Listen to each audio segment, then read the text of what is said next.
सुख शांति समृद्धि प्राप्त करने की कला सिखाती विद्यापीठ। सुख शांति समृद्धि।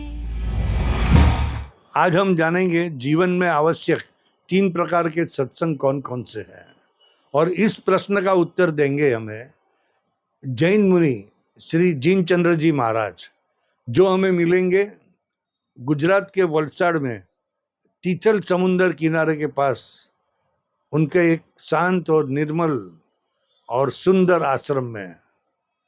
तो आइए चलते हैं और उनके पास से जानते हैं कि जीवन में आवश्यक 3 प्रकार के सत्संग कौन कौन से हैं। सत्संग का महत्व तो बाद में समझाएंगे भैया, लेकिन पहले तो ये समझो कि सत्संग क्या है, किसको हम सत्संग कहते हैं। रोज बरोज की प्रवृत्तियों में हमारे वहाँ सत्संग शब्द का बहुत ही उपयोग किया जाता है। कहते हैं आज सत्संग में बहुत आनंद आया, कहेंगे भाई सत्संग में जाओ तो ही जीवन का भला होगा, सत्संग तो जीवन में करना ही चाहिए। ऐसी सत्संग की बातें तो बहुत होती है, लेकिन बहुत कम लोग समझते हैं कि सत्संग किसको कहते हैं।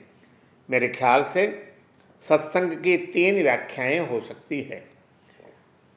इसमें 2 शब्द है, सत और संग। सत का संग करना यही सत्संग है। क्या है सत? सत माने शाश्वत। शाश्वत तत्व क्या है? तो हमें महापुरुषों की वचन याद आएंगे कि जब महापुरुषों ने कहा है ब्रह्म सत्यम जगन मिथ्या, हमारी जो आत्मा है, हमारा जो ब्रह्म है वही सत्य है। बाकी जो भी दुनिया दिखाई देती है, पौद्गलिक जगत जो दिखाई देता है वो सब असत्य है, वो सब मिथ्या है, उसका मोह मिथ्या है, वो कुछ भी हमेशा टिकने वाला नहीं है, शाश्वत नहीं है। शाश्वत सिर्फ हमारी आत्मा है। तो ऐसी शाश्वत आत्मा का संग करना, आत्मभाव में रहना, अपने आप में रहना, ये सत्संग का पहला अर्थ है। दूसरा अर्थ है सत्संग का कि भाई ये बात तो ठीक है, आत्मभाव में रहना, दुनिया से मन को वापस ले लेना और अपने स्वस्वभाव में, स्वस्वरूप में स्थिर होना, यही धर्म है।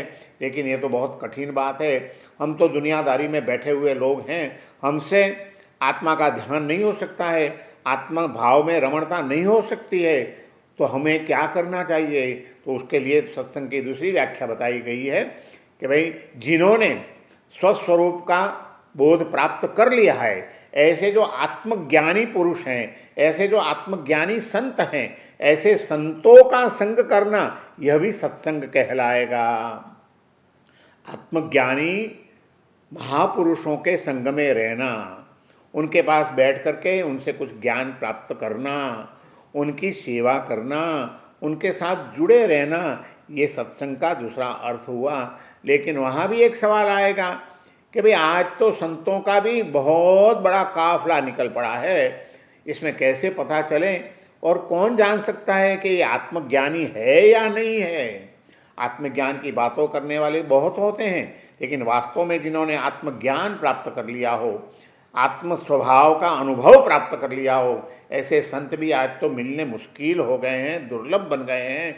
ऐसे संत भी हमें तो रोज रोज नहीं मिलते हैं। तो हमें आत्मकल्याण के लिए क्या करना चाहिए? तब तीसरी नंबर की व्याख्या बताती है सत्संग की कि चलो सत का संग आप नहीं कर सकते हैं, ठीक है, संत भी रोज आपको नहीं मिलते हैं, आत्मज्ञानी संत की प्राप्ति नहीं होती है, कोई बात नहीं। तो ऐसे आत्मज्ञानी संतों के लिखे हुए जो ग्रंथ होते हैं, ऐसे ग्रंथों का, अनुभवी ज्ञानी पुरुषों की लिखी हुई जो बातें हैं, उनका संग करना, स्वाध्याय करना, ये भी एक सत्संग कहलाता है। तो या तो अपने स्वस्वभाव में रहना ये सत्संग है, या तो ऐसे आत्मज्ञानी संतों के चरणों में रहना, सानिध्य में रहना और उनसे सत्संग करना, ये भी सत्संग है। और जब वो भी नहीं मिलता है, तब ऐसे महापुरुषों का ग्रंथों का रोज स्वाध्याय करना, कुछ समय के लिए उनको पढ़ते रहना, ये भी सत्संग कहलाता है। ऐसी 3 सत्संग की व्याख्या है और ये सत्संग हमेशा हमारी आत्मा का कल्याण करता है, जीवन का विकास करता है। ऐसे सत्संग की प्राप्ति सब जीवों को हो, ऐसी प्रभु से प्रार्थना। प्रश्नोत्तरी की यात्रा में